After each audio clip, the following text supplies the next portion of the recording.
তুষির পাতলা শরীরটা শক্ত হয়ে চেয়ারে সেটে গেছে, নড়ছে না, চোখের পাতা পড়ছে না, যেন পোক্ত পাথরখণ্ড।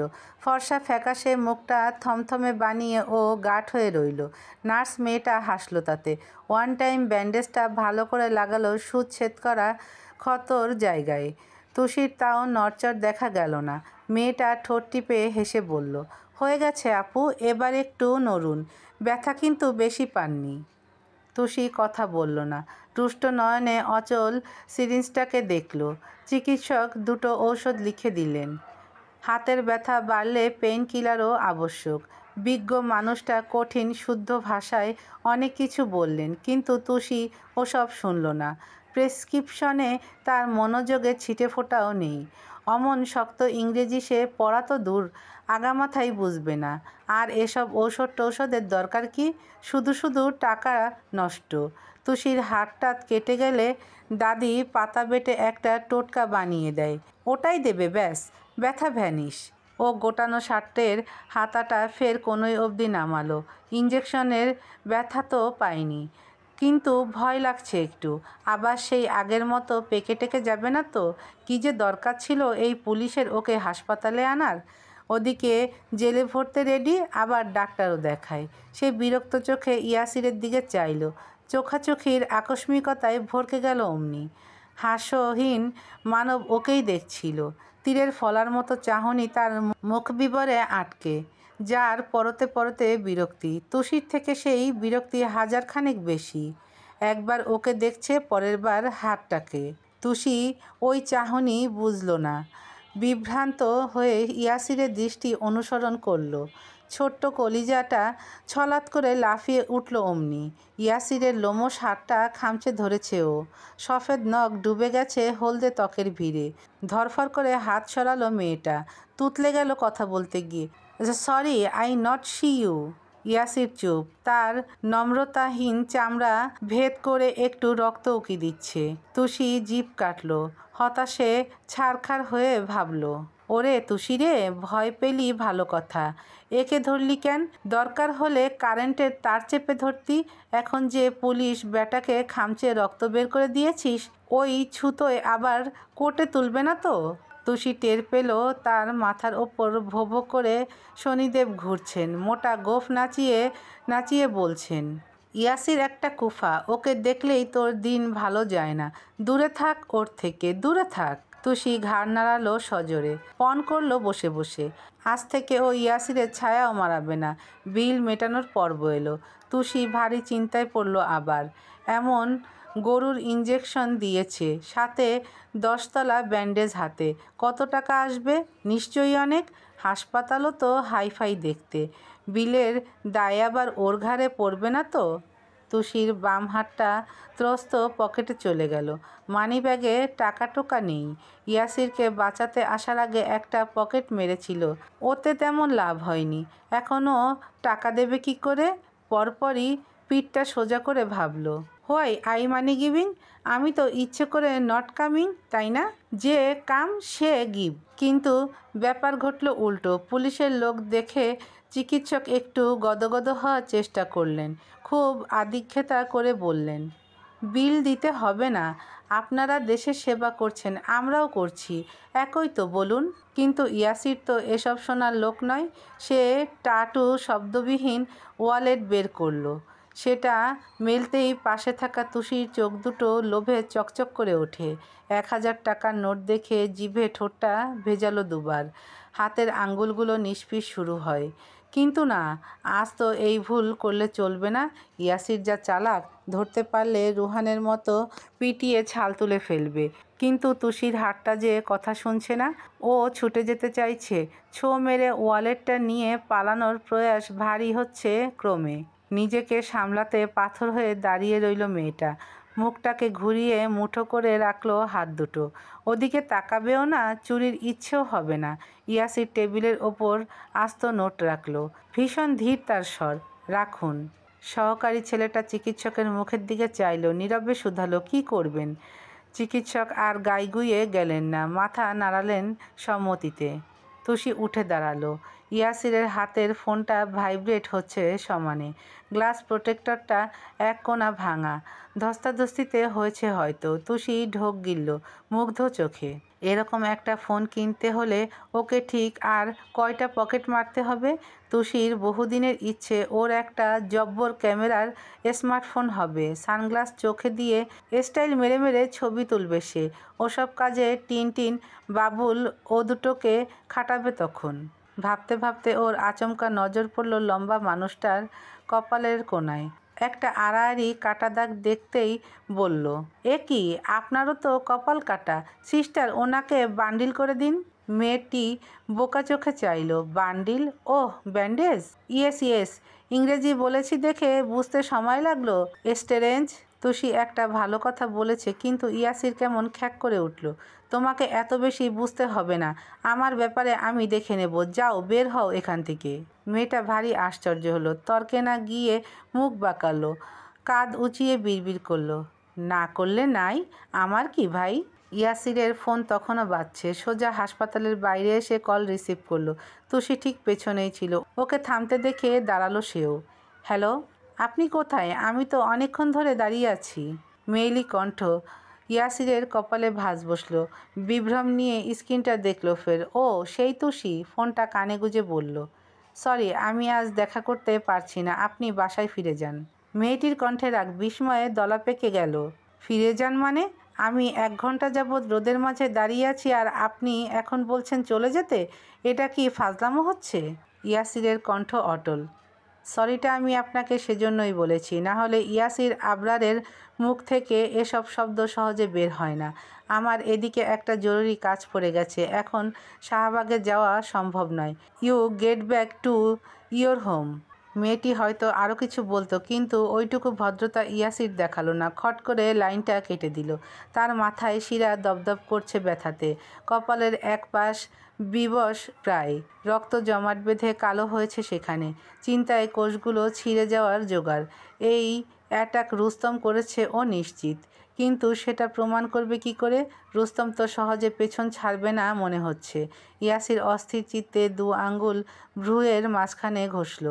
আচমকা চোখ পড়ল পাশে। একটা খাটো ছায়ামূর্তি তার ঠিক কাছাকাছি দাঁড়িয়ে। চট করে পিছু ফিরল সে। তুষি কান খাড়া করে শুনছিল এতক্ষণ। ওপাশের নারী আওয়াজটাও পরিষ্কার বুঝেছে।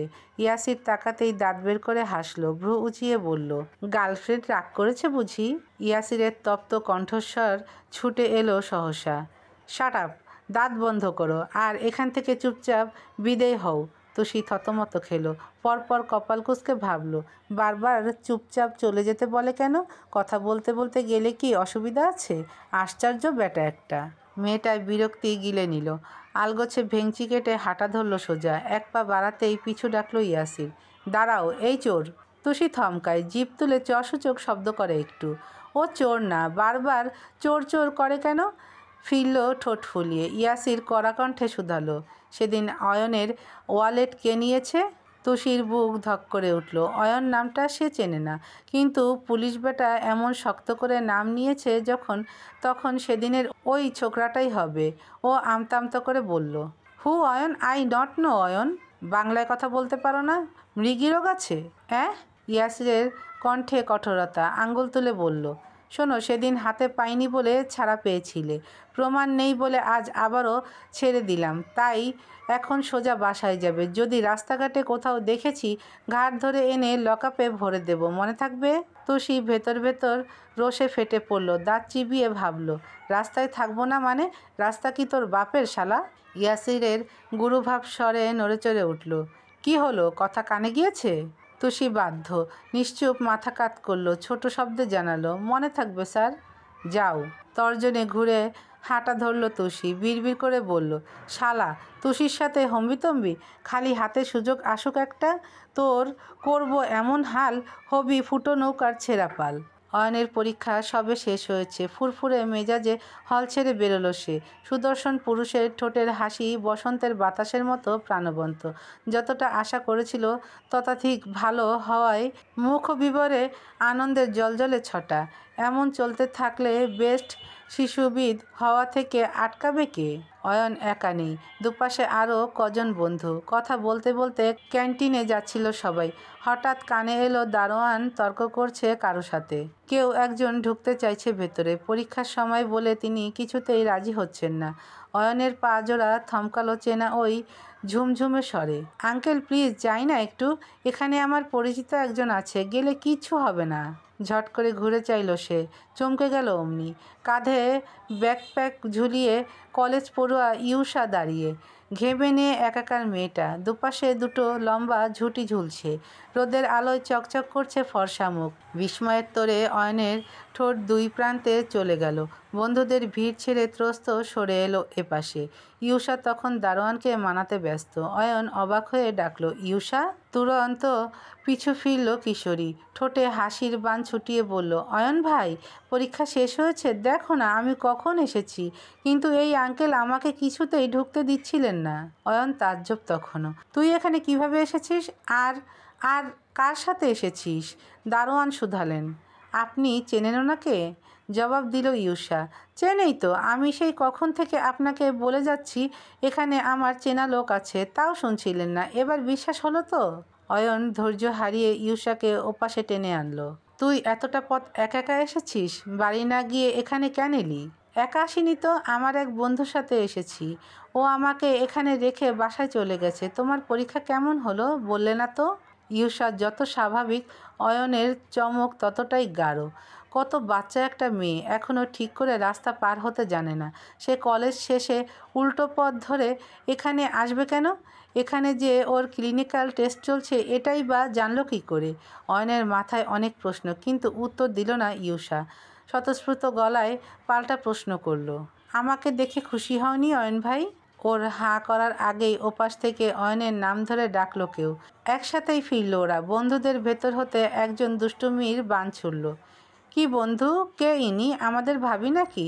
অন্যজন বলল, এতকাল সিঙ্গেল থেকে শেষে বাচ্চা পটালি অয়ন? বাকিরা হৈ হৈ করে হাসলো। ওদেরও পোস্ট গ্র্যাজুয়েশন কোর্স চলছে, অথচ দুষ্টুমির বেলায় এরা সব যেন সেই ভার্সিটির ছাত্র।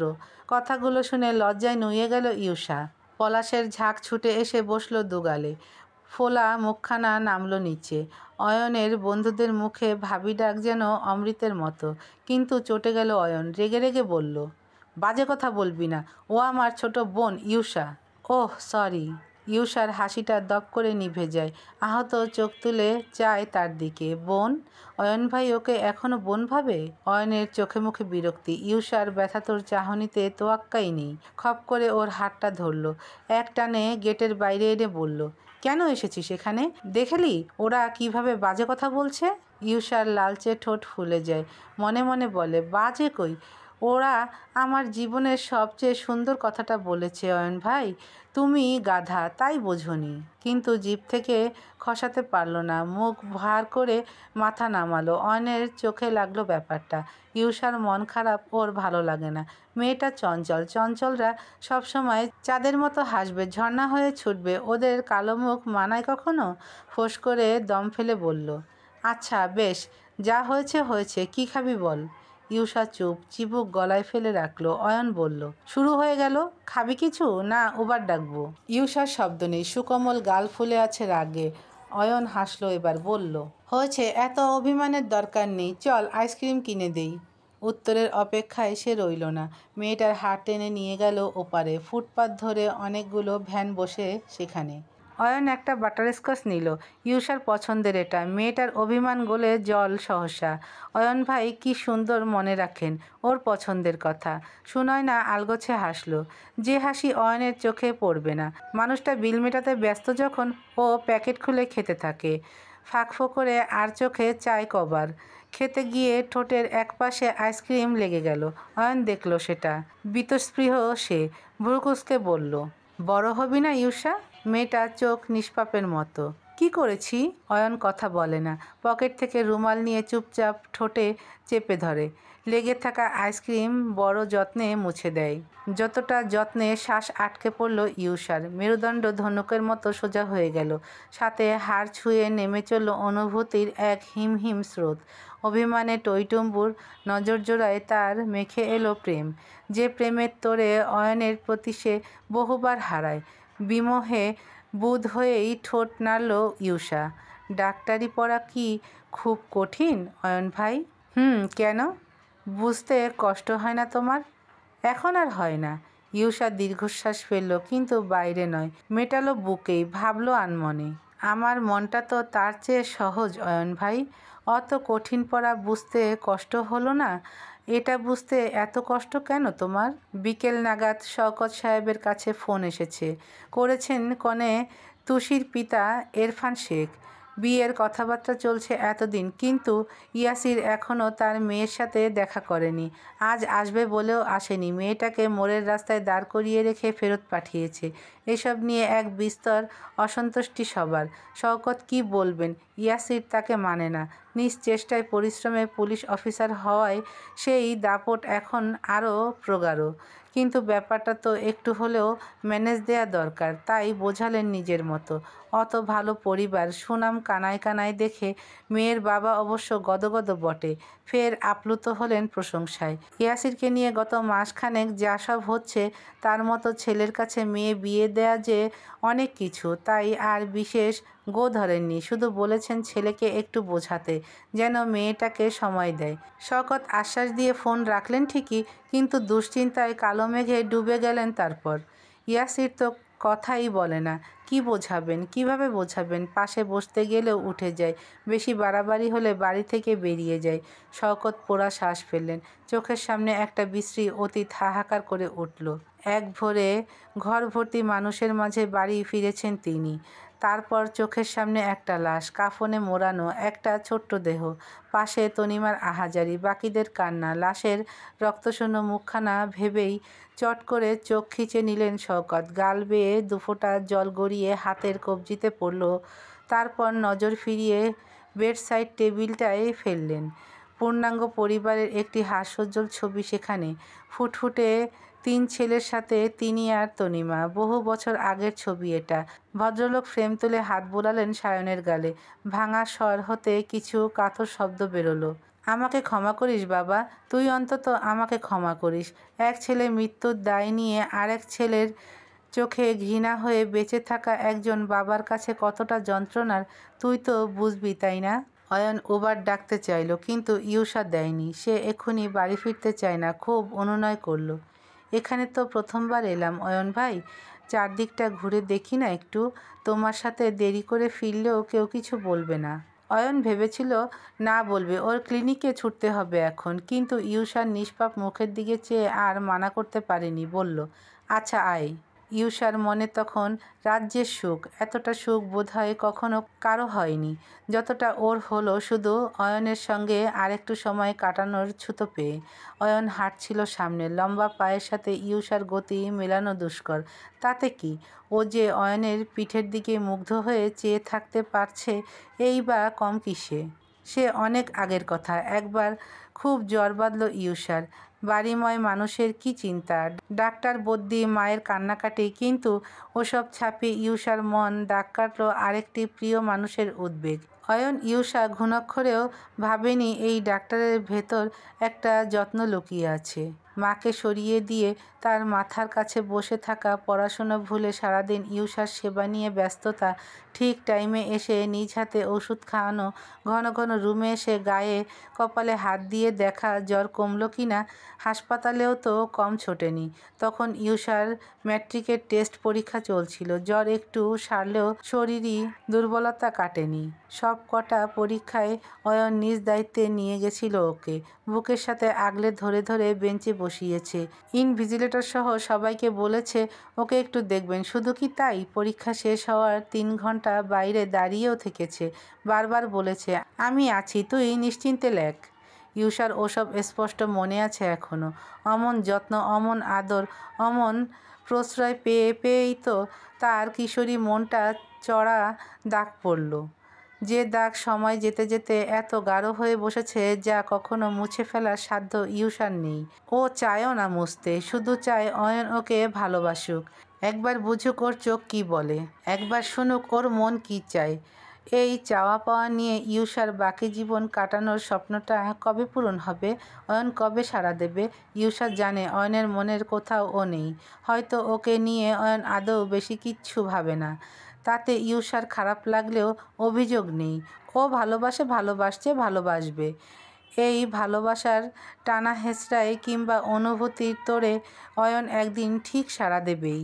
যদি ইউষার ভালোবাসা সত্যি হয় অয়ন ওর হবেই। মেয়েটা মাথা নুইয়ে হাসল। ধ্যান ফিরল অয়নের কথায়, কণ্ঠে অনুচিন্তন তার।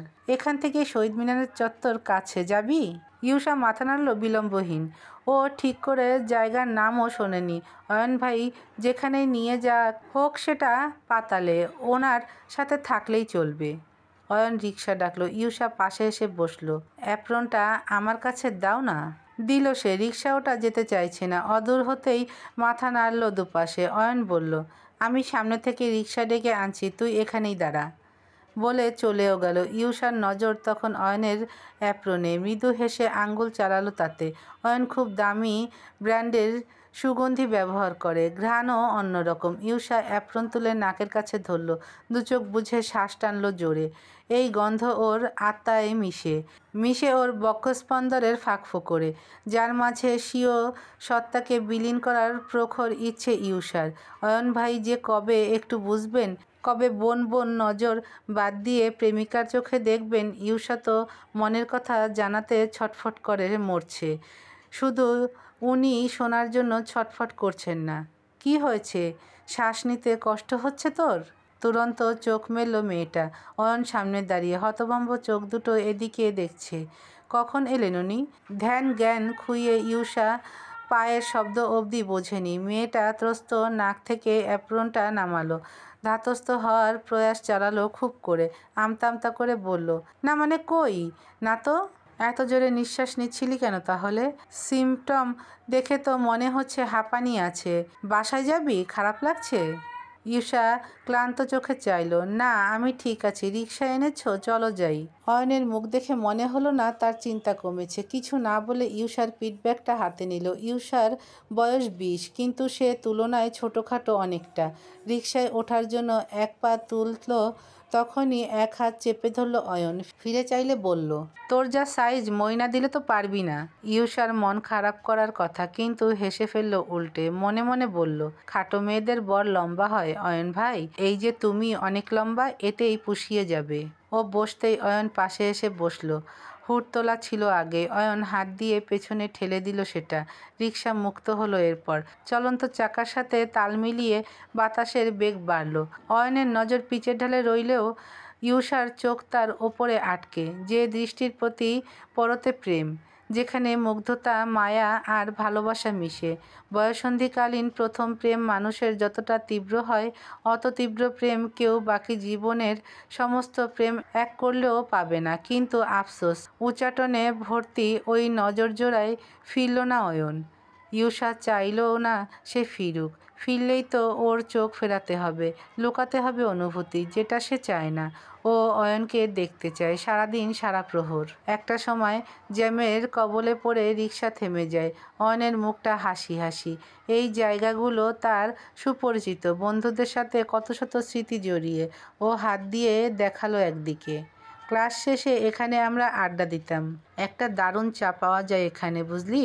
তুই তো চা কফি খাস না, না হলে টেস্ট করতে পারতি। ইউষা এসব শুনল কিনা কে জানে। তার চাহনি জোড়ায় বদল হয়নি কোনো। অয়নের ফর্সা চিবুকের ধারে আঠার মতো লেগে আছে ওরা। সে সময় একটা ছোট্ট মেয়ে এসে দাঁড়ালো। পরনে ফ্রক, হাতের বড় মগটায় অনেকগুলো তরতাজা গোলাপ। ভাঙা ভাঙা বুলিতে আবদার করলো, একটা ফুল নেন না ভাইয়া, একটা। ইউষা সাথে সাথেই বলল, কত করে? 20 টাকা। একটা দাও আমাকে। ইউষা ব্যাগে হাত দিতে গেলে অয়ন বাদ সাধল। বলল, আমি দিচ্ছি। মেয়েটা ওর পাশে দাঁড়িয়ে বিল নিয়ে ফুলটা ওর হাতে দিয়ে চলে গেল কোথাও। অয়ন ফুলটা বাড়িয়ে দিয়ে বলল, গাছ থেকে ফুল ছেঁড়া আমার খুব অপছন্দের একটা ব্যাপার। একটু পর তো ফেলে দেবে। কি দরকার এসবের কে জানে। ইউষার খেয়াল অয়নের মুঠোতে। টকটকে গোলাপ তার দিকে বাড়িয়েছে ছেলেটা। প্রেমিকার চোরা মনে চট করে একটা দুষ্টুমি এলো তার। ব্যাগ হাতিয়ে ফোন বের করলো দ্রুত। বলল স্বতঃস্ফূর্তিতে, ধরে রাখো, আমি একটা ছবি তুলে নেই। অয়ন কিছু বলেনি, তবে ভ্রু দুটো তার কুঁচকায় তখন যখন ফুলের এপাশে এক হাত রাখলো ইউষা, যেন অয়ন ফুল দিচ্ছে আর সে নিচ্ছে। এভাবেই একটা চমৎকার ছবি কয়েদ হলো ক্যামেরায়। অয়নের কপালের ভাঁজ এবার প্রগাঢ়তা পেল। মনের ভেতর একটা তীব্র আশঙ্কা পাখা মেলতে মেলতেও চুপসালো ফের। ফোঁস করে শ্বাস ফেলে দুপাশে মাথা নাড়ল সে। না না, ইউষা তো বাচ্চা মেয়ে, চোখের সামনে বড় হতে দেখেছে। ও এখনো এসব বোঝে কি না তারই ঠিক নেই। অয়ন, তুই বোধহয় অহেতুক বেশি বেশি ভাবছিস। ইয়াসির বাড়ি ফিরল সেই মধ্যরাতে। আজ আর কেউ সজাগ নেই, যে যার মতো খিল এঁটেছে দোরের।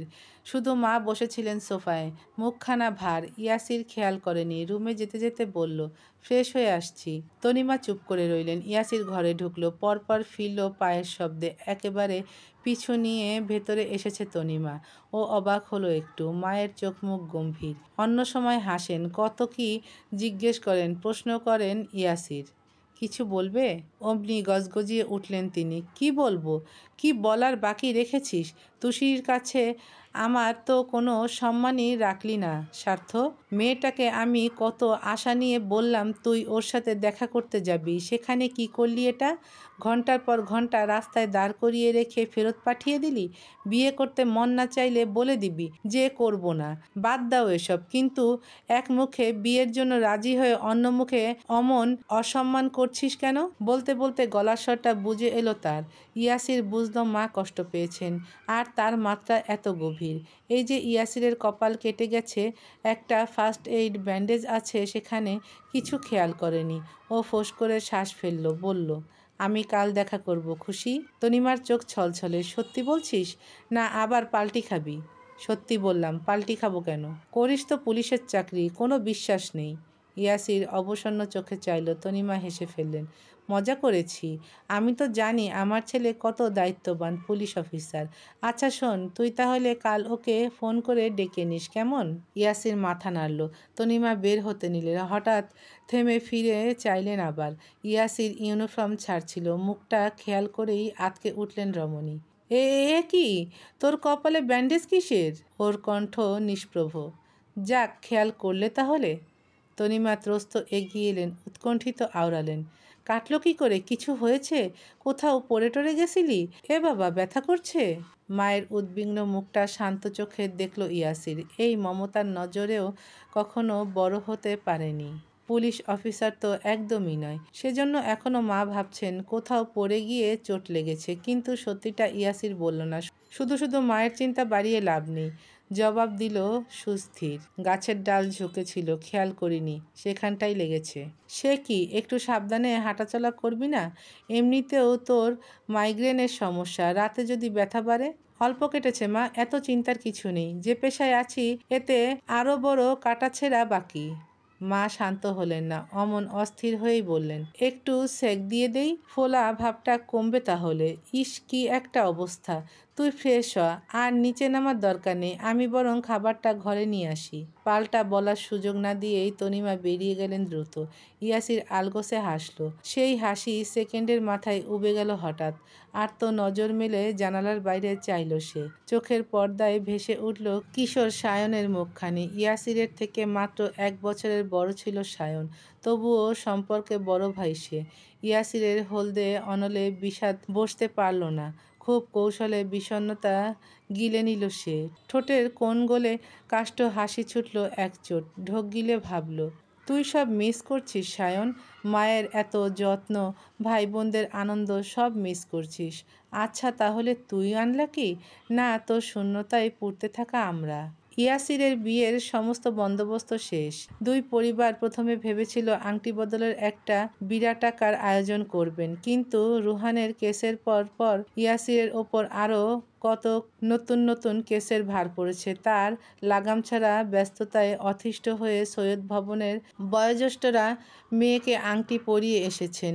এই শুক্রবারেই বিয়ের তারিখ ফেলেছেন তারা। ইয়াসির মায়ের কথায় সেদিন ফোন করলেও তুষিকে পাওয়া যায়নি। ইউনিভার্সিটির বসন্ত উৎসব নিয়ে মেতে থাকায় সাক্ষাৎও হয়নি তাদের। তাই আজ সময়ই মিলিয়ে দুজন দেখা করতে এলো। ধানমন্ডির এক সুসজ্জিত সুন্দর রেস্তোরাঁ এটা। ইয়াসির বাইক নিয়ে এসেছে। ব্যক্তিগত কাজে সে সরকার প্রদত্ত জিপ ব্যবহার করে না। ডিউটির ফাঁকে আসায় পরনের ইউনিফর্ম ছাড়েনি। তুষি মেয়েটা আগে থেকে রেস্তোরাঁর ভেতরে বসেছিল। ওপাশে বিশাল কাচের বেষ্টনী, সরব রাস্তা স্পষ্ট দেখা যায়। ইয়াসির ঢুকতেই রিসিপশনের ছেলেটা চোখ বড় করলো। পুলিশ কেন? কোনো গোলমাল হয়নি তো? ম্যানেজার কাউন্টার রেখে ত্রস্ত এগিয়ে এলেন। সালাম ঠুকে বললেন, কিছু লাগবে স্যার? ইয়াসির এতে বিরক্ত হয়। রুহান কেসের জের ধরে দেশে তার মুখটা বেশ পরিচিত এখন। তার ওপর পুলিশের লোক, সবাই একটু আধটু গদগদ ভাব করতে ওস্তাদ। ও সোজাসাপটা বলল, এত খাতিরের কিছু নেই। আমি এখানে আর 5টা সাধারণ মানুষের মতো এসেছি। আপনি নিজের কাজ করুন, যান। লোকটা কিছু থতমত খেলেন। সুপুরুষ ইয়াসিরের আপাদমস্তক দেখলেন বাঁকা চোখে। মাথা নেড়ে ফিরে গেলেন তাও। ইয়াসির চারপাশে চাইল, অনেকেই ওকে দেখছে, কিন্তু সে খুঁজল ছবিতে দেখা মেয়েটিকে। পেলও এক কোণে। তুষি মেয়েটা ফোনে কথা বলছিল, মুখভঙ্গি গুরুতর, যেন ভয়ানক কিছু ঘটেছে। ওপাশের কারো সাথে তর্ক চলছে নিরন্তর। ইয়াসির সামনে এসে দাঁড়ালে শুনল কয়েকটি পরিষ্কার লাইন। আমি তো বললাম এত চিন্তার কিছু নেই, আগে কথা বলতে দাও, তারপর দেখা যাবে। ইয়াসির পুরোটা শোনার আগ্রহতে নেই। তাকে আবার এতটা পথ বাইক ছুটিয়ে থানায় ফিরতে হবে। গলার শ্লেষা কাটাতে কাশলো একবার। তুষি ফিরল। ইয়াসিরকে দেখেই চমকালো যেন। ফোনটা কান থেকে নামালো দ্রুত। ইয়াসির জানে এইটা সেই মেয়ে, তাও চিন্তিত হয়ে শুধালো, তুষি? হাসলো মেয়েটি। জি জি, বসুন। মুখোমুখি চেয়ার টেনে বসলো ইয়াসির। ফাইনালি আপনার সময় হলো? ইয়াসির সৌজন্যতায় ঠোঁট বাঁকালো এক পাশে। মেনু কার্ড ঠেলে দিয়ে বলল, কি খাবেন? এই তো এলেন, কথাবার্তা বলি, তারপর না হয়। কিছু মনে করবেন না, আমি আসলে হাতে অতটা সময় নিয়ে আসিনি। মা বলেছিল দেখা করা জরুরি। সেদিন আমার ব্যবহারে আপনি হার্ট হয়েছেন, সেজন্যই আসা। দেখা যখন হয়েছে, কথাবার্তা না হয় বিয়ের পর বলা যাবে। তুষির মেজাজ খারাপ হলো। কি লোক! এমন মুখের উপর ফটর ফটর উত্তর কে দেয়, তাও আবার বিয়ের আগে? আপনার মনে হয় না ব্যস্ততার মাঝেও আপনার এখন আপনার উডবি ওয়াইফকে একটু সময় দেওয়া উচিত? আফটারঅল বাকিটা জীবন তার সাথে কাটাবেন। বিয়ের তো মাত্র 1 সপ্তাহ বাকি। ইয়াসির স্পষ্ট জবাব। দেখুন, আমি জানি না আপনি আমার ব্যাপারে কতটুকু জানেন, বা মা কতটা কি বলেছে আপনাকে। তবে একটা কথা হচ্ছে, আমি নিজের কাজের বেলায় ভীষণ সিনসিয়ার। আমি যখন চাকরির সময় শপথ পাঠ করেছিলাম, সেটা বাইরের রিডিং পড়া ছিল না। প্রত্যেকটা লাইন আমি নিজের মন থেকে উচ্চারণ করেছি, আর সেটা অক্ষরে অক্ষরে পালন করাই আমার ধর্ম। এসব আপনি ব্যস্ততা ভাবলে ভাবুন। তবে আমি যেমন একটা কাজকে সম্মান করি, আমার স্ত্রীকেও আমার কাজকে সম্মান করতে হবে। রইল বাকি সময় দেয়া। একজন স্বামী হিসেবে নিজের স্ত্রীর প্রতি যতটুকু দায়িত্ব, কর্তব্য কিংবা তার ইচ্ছে পূরণের যেটুকু করার আমি করব। কিন্তু তার মানে এই নয় বিয়ে ঠিক হওয়ার সাথে সাথে নিজের শত কাজবাজ ফেলে সারাদিন তাকে নিয়ে ঘুরতে যেতে হবে। এতটা রোমান্টিসিজম আমার মধ্যে নেই। আর বিয়ের আগের এসব আমি পছন্দও করি না। তুষি চুপ করে গেল। ইয়াসিরের কথাবার্তায় পরিষ্কার ও যথেষ্ট অহংকারী, না হলে এমন কাঠকোট্টাভাবে কথা বলে কেউ? চোখের কোণ তুলে ছেলেটাকে মাপলো সে। জিম করে বোধহয়। পরনের ইউনিফর্ম গায়ের সাথে আঁটোসাঁটো। হাঁপাতা হতে বাইসেপস বেরিয়ে আছে। মুখের গড়ন ধারালো। একটু রেগে তাকালেই তো আসামি গড়গড় করে সব বলে দেবে। তুষি ছবিতে যেমন দেখেছিল ইয়াসির সামনে থেকে ততাধিক সুদর্শন। প্রশ্নটা ছুটে এলো তখনই। কি খাবেন বললেন না? কফি। আর কিছু? মাথা নাড়ল তুষি। এখানে পে ফার্স্ট। ইয়াসির উঠে বিল দিতে গেল। যেতে যেতে হঠাৎ চোখ পড়ল ওপাশে কাচের বাইরে রেস্তোরাঁর 3তলায় হলেও মেইন রোড পরিষ্কার বোঝা যায়। রাস্তায় ফুটপাতে একটা চেনা মুখ দেখেই কেন যেন থামল ইয়াসির। আখের রসের ভ্যানের কাছে এসে দাঁড়িয়েছে তুষি। দুপাশে দুটো বাচ্চা ছেলে, একটা মোটা আর একটা রোগা।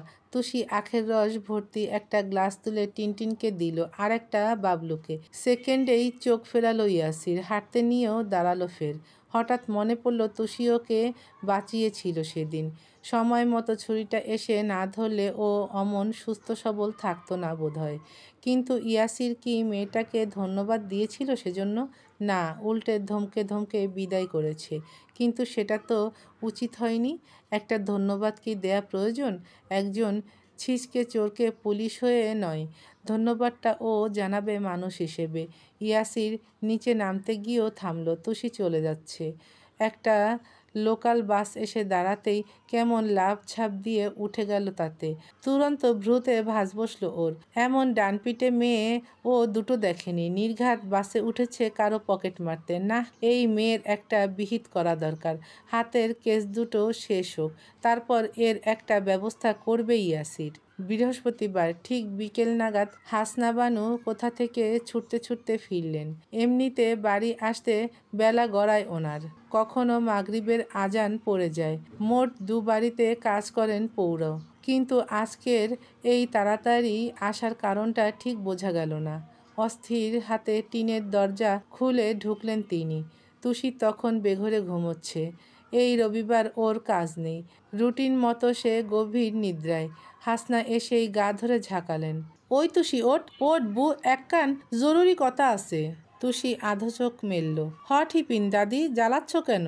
আরে উইটটা বইবি তো, এমনে কইরা থাকলে কমু কেমনে? আচ্ছা ডিসকাস্টিং তো। বিরক্তি চেপে উঠে বসলো তুষি। দুপাশে দুহাত মেলে লম্বা একটা হাই তুলল সাথে। বলল, বলো কার গোষ্ঠী উদ্ধারে যেতে হবে? ও কি কথা? গোষ্ঠী উদ্ধার করণ লাগতো না। যা কইতাছি খালি মন দিয়া হন। তুষি চসূচক শব্দ করল। মিস্টিক কথা মনে দিয়া নট লিসেনিং দাদি, লিসেনিং বাই কান। হাসনা কড়া চোখে চাইলেন। তুষি, তুই শুনবি? পরপরই মুখটা হাসি হাসি করে বললেন, তল্লাইগা একখানা সম্বন্ধ পাইছি বু। পোলা রিক্সা চালায়, নিজের রিক্সা। যা কামাই তাই ওর। 5 পাস। বাপে ভ্যানে জামা বেচে। তয় আমগো মতো বস্তিতে থাহে না। শুনছি ফ্ল্যাট বাসায় থাহে নিচতলায়। আইসকা রোকেয়ার মাই কইল ওরা একটু সুন্দর মাইয়া চায়। তোর কথা কইতেই আমি কাম ফালাইয়া সুইটটা আইলাম। তুষির কান ঝাঁঝিয়ে উঠল। কোশমিন কালেও দাদি ওর বিয়ের আলাপ করেনি। আজ কি হলো? ভেবাচেকা খেয়ে বলল, এহ মাই বিয়ে? ইউ কি পাগল হয়েছ দাদি? আমি বিয়ে করব কোন দুঃখে? ওমা, বিয়া দুঃখে করবি কেন? বিয়া করবি সুখে। ও চট করে দাদির কপালে হাত দিল। দাদি, ইয়োর কি ফেভার হয়েছে? হোয়াই এমন উল্টাপাল্টা টকিং? হাসনা রুষ্ট হলেন ভারী। কত চমৎকার একটা কথা বললেন। আর তুষির ভাবমূর্তি দেখো। ঝটকা মেরে হাতটা হাঁটিয়ে দিলেন ওর। কটমটিয়ে বললেন, তুই কি করতে চাইতাছস? বিয়া শাদি করবি না কখনো? পুরাটা জীবন এমনে নাইচা কুদ্দা বেড়াবি মানুষের পকেট মাইরা মাইরা? আহা, তুমি হঠাৎ আমার বিয়ে নিয়ে পড়লে কেন? তয় কি করমু আমি? বড় হইছস তুই, শরীরের বারবারন্ত দেখছস? একটা মাইয়া মানুষের এতদিন আবিয়েরটা থাকুন ভালা। এমনিই বস্তির কতটি কুত্তার নজর তোর দিকে। রাইতের বেলা শব্দ হইলে আমি ডরে থাই। এই বুঝি কোনো কুত্তা বেড়া বাইঙ্গা ঢুইকা পড়ে। তুষি আশঙ্কা হাওয়ায় উড়িয়ে দিল। আত্মসোজা ঢুকে গেলেও এমন জায়গায় মারবো না জীবনে আর বউকে দেখাতে পারবে না। চুপ কর, খালি বেডা মানুষের মতন কথা। তোর চিন্তায় আমার ঘুম আহে না তুষি। তুই এডি দেহস না, বুঝোস না? তুই একানা ওকানা মানুষের পকেট মাইরা বেড়াস। চালচক্কর হগল পোলাগো মতন। তোর লিগা যে একখান সম্বন্ধ আনতাছে মানুষ, এইটাই তোর কপাল। তুষি কানের ছিদ্রে আঙ্গুল দিয়ে নাড়ল। দাদি পাশে বসেই চিল্লাচ্ছে। চোখে মুখে বিস্তর অনীহা দেখেই চটে গেলেন হাসনা। উঠে দাঁড়িয়ে বললেন, তুই বিয়া করবি কি করবি না? বিয়া না করলে পরিষ্কার কইয়া দে। পরিষ্কার? হাসনা চিল্লিয়ে উঠলেন, তুষি ফাইজলামি মারবি না আমার লগে। মুখ খারাপ করবি না কইলাম। আমি রোকেয়ার আম্মারে কইয়া আইছি শুক্রবার ওনাগো খবর দিতে। এখন তুই কি কাহিনী করতে চাইতাছস ক? তুষিয়ে উঠে দাঁড়ালো। আমি বিয়ে করব না দাদি, এসব ভাল লাগে না আমার। আচ্ছা বিয়ের পর কি স্পেশাল হয়? রান্না করো, খাও, ঘুমাও, এই তো। রান্না তুমি করছো, আমি খাচ্ছি, ঘুমাচ্ছিও 2 বেলা। হলো না সেম সেম? এর জন্য এসব রঙ্গ তামাশার কি দরকার? হাসনা পরাজিত। কিছুক্ষণ থম ধরে চেয়ে থেকে আচমকা কেঁদে ফেললেন। নাকে আঁচল চেপে বললেন, জানতাম জানতাম আমি তুই এমন করবি। আমার কথার তো কোনো দাম নেই। আমি কেডা? আজকা তোর বাপ মায় কইলে এমন মুখের উপরে না কইতে পারতি? এক ফোঁটা সম্মান দেশ না আমারে? তুষি নাক চোখ কুচকে। কাঁদছ কেন? তয় কি করমু? তুই তো আমারে কান্দাস। হন তুষি, আমার শেষ একটা কথা হন। শুক্রবার ওরা তরে দেখতে আইব। তুই যদি অগ সামনে না বইসোস আমি আর থাকবো না এইখানে। যেদিক দুই চোখ যায় চইলা যামু। মরার আগে আমার মুখও দেখবি না কইলাম। দাদি, কি সব বাজে কথা বলছো? তুষির কণ্ঠে বিরক্তি। বাজে না, এইটাই কথা। আর এইটা আমি করমই, মনে রাখিস তুই। তুষি হার মানল, বিফল শ্বাস ফেলে বলল, আচ্ছা ওকে, বসবো ছেলে পক্ষের সামনে। কিন্তু ছেলে জানে কি আমি কি করি? পকেটমার জেনেও ঘরের বউ বানাবে? পাগল হইছস? এডি কি কন যায়? রোকেয়ার মায় কইছে তুই আমার লগে কাম করস এক জায়গায়। তারপর জানলে কি হবে? মিথ্যে বলার জন্য তোমাকে আমাকে ল্যাম্পপোস্টে বেঁধে ঠ্যাঙ্গাবে না? খালি আজাইরা কথা কয় এই মাইয়া। জানবো কেমনে? বস্তির কেউ কইব না। ওই লইয়া তোর চিন্তা নেই। ওরা তো তোর বিয়া হইলেই বাসে। পরপরই গদগদ আওড়ালেন। পোলার রিক্সা আছে নিজের, কোনো জুট ঝামেলা হইব না। ঢাকা শহরে রিক্সার মেলা দাম, এতে ওইখানে গেলেই 50 টিয়া। তুষি চাইছিল কিছু বলবে না, কিন্তু দাদির উচ্ছ্বাস দেখে জিভ ফসকে বেরিয়ে গেল। তাহলে বিয়েটা তুমি করে ফেলো না? তোমার তো বর নেই, কত বছর? রিক্সাওয়ালা তোমাকে রিক্সায় চড়িয়ে ঢাকা ঘুরিয়ে দেখাবে, কত ভালো হবে না? আমিও দাদা দাদা বলে গলা জড়িয়ে ধরবো। হাসনা ক্ষিপ্ত চোখে চাইলেন, দাঁত পিষে বললেন, তুই কিন্তু মেলা দিন মাইর খাস না, খাবি হন? তুষি ঠোঁট চেপে হাসলো। হাসনা এসে মশারি তুললেন, এলোমেলো বালিশ কাঁথা গোছাতে গোছাতে বললেন, হন, অগ সামনে এরকম জামা পিন্দা যাইবি না। গত রোজার ঈদে তরে একখানা কামিজ কিনা দিছিলাম না? একবারও তো পরস্তাই, ওইডা বাইর কইরা দিমু, ওইডা পিনবি, বুঝছস? একদম না, আমি ওসব পড়তে পারবো না। কথা কম ক, আমারে চেতাবি না। বেশি কাহিনী করলে কিন্তু ট্রেনের নিচে মাথা দিমু কইলাম। হাসনা আবার শান্ত হলেন, কাছে এসে চিবুকটা আঙ্গুলে তুললেন ওর, বললেন, তুই দেখতে কত সুন্দর বউ, একটু যত্ন নেলে আরও সুন্দর লাগবে। এ কয়দিন ডাইল বাইটটা দিমু তরে, রোজ মুখে লাগাবি, মুখ চমকাইব। খারা এখনই বাইটটা আনি। হাসনা চপল পায়ে ছুটলেন। তুষি সেদিকে ভ্রু কুচকে চেয়ে রইল, নাক সিটকে বিড়বিড় করল, গুবাটা লাগাবো যত সব।